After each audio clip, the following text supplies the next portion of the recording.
रात का आखिरी पहर। गहरी रात थी, चारों ओर सन्नाटा पसरा हुआ था। गांव का पुराना शिव मंदिर, जहां अब कोई नहीं जाता, अपनी वीरानी के बीच और भी भयानक लग रहा था। कहा जाता था कि उस मंदिर में एक ऐसा रहस्य छिपा था जो आज तक कोई सुलझा नहीं पाया। रवि, जो हाल ही में शहर से गांव आया था, इस कहानी को सिर्फ एक पुरानी अफवाह मानता था। लेकिन जब उसके दोस्तों ने उसे चुनौती दी कि वह आधी रात को मंदिर जाकर घंटी बजाए, तो उसने बिना कुछ सोचे समझे ये चुनौती स्वीकार कर ली। रात के 12 बजते ही रवि अपने दोस्तों के साथ मंदिर की ओर चल पड़ा। रास्ता बेहद सुनसान था, पेड़ों की शाखाएं हवा में झूलती हुई एक अजीब सी सरसराहट पैदा कर रही थी।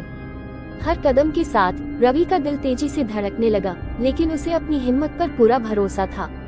मंदिर के पास पहुंचते ही उसके दोस्तों ने उसे अकेला छोड़ दिया और खुद दूर से देखने लगे। रवि सीढ़ियों पर चढ़ने लगा। सीढ़ियां लंबी और पुरानी थी, हर कदम पर वो चरमराती थी, जैसे किसी अनजान साए की आहट सुनाई दे रही हो। मंदिर के अंदर प्रवेश करते ही उसे एक अजीब सी ठंडक महसूस हुई। उसने जैसे ही मंदिर के मुख्य हॉल में कदम रखा, उसकी नजर एक पुरानी और धूल से भरी मूर्ति पर पड़ी। लेकिन उससे ज्यादा भयानक थी मंदिर की वह घंटी, जो बीचों बीच लटकी हुई थी। रवि ने अपनी सांस रोकी और बिना किसी डर के घंटी की ओर कदम बढ़ाया। लेकिन जैसे ही उसने घंटी का धागा पकड़ा, मंदिर के चारों ओर अजीब सी आवाजें गूंजने लगी। दीवारों पर छायाएं नाचने लगी और हवा में एक ठंडी सी सनसनाहट फैल गई। रवि ने घंटी बजाई और उसकी आवाज पूरे मंदिर में गूंज उठी। लेकिन तभी उसके पीछे किसी के पैरों की आहट सुनाई दी। अब उसकी हिम्मत भी जवाब देने लगी थी। वह तेजी से मंदिर से बाहर भागने की कोशिश करने लगा, लेकिन जैसे ही वह सीढ़ियों तक पहुंचा, उसे एक बूढ़ी औरत दिखाई दी जो मंदिर के दरवाजे पर बैठी थी। उसकी आंखें गहरी और डरावनी थी और वह लगातार उसकी ओर देख रही थी। तुमने गलती की है, उसने धीमी कपकपाती आवाज में कहा।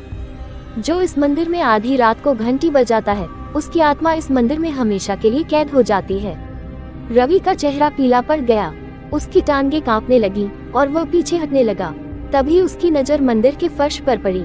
वहाँ कई पैरों के निशान थे, जैसे वहाँ पहले भी कई लोग आ चुके थे और फिर कभी वापस नहीं लौटे। रवि ने चिल्लाने की कोशिश की, लेकिन उसकी आवाज घुट गई। बूढ़ी औरत उसके और करीब आने लगी और तभी चारों ओर अंधेरा छा गया। अगली सुबह रवि का कोई पता नहीं था। उसके दोस्त जब उसे ढूंढने मंदिर पहुँचे, तो मंदिर के बाहर उसी बूढ़ी औरत को बैठे देखा, जो हल्की मुस्कान के साथ उन्हें देख रही थी। वो सब डर के मारे भाग गए।